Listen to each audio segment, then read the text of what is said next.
Истината е, че в първи момент, в който я видях, просто си казах леле.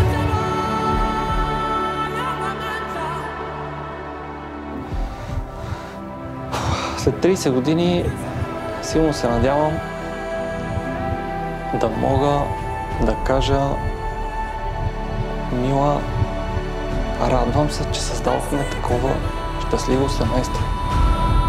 И да можем да празнуваме заедно с близките си, с децата си.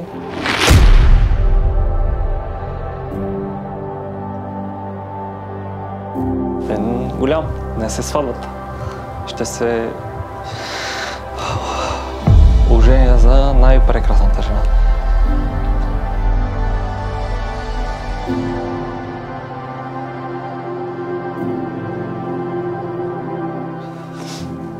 На моята любима София искам да кажа: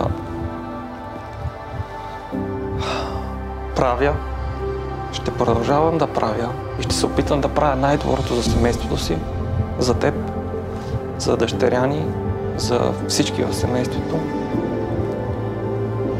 Надявам се да имам достатъчно здрав гръб и достатъчно години напред, за да мога да изпълня всичките ни желания, които са свързани с нас, и да мога да те направя щастлива.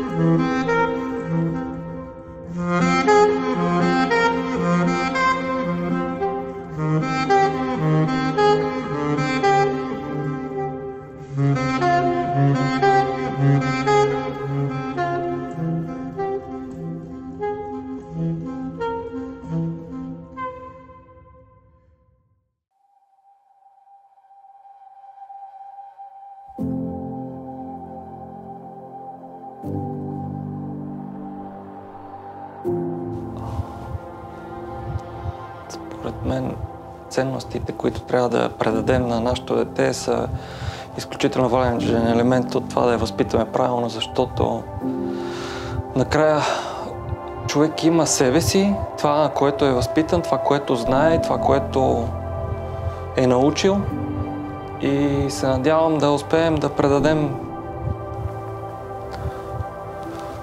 най-доброто от нас.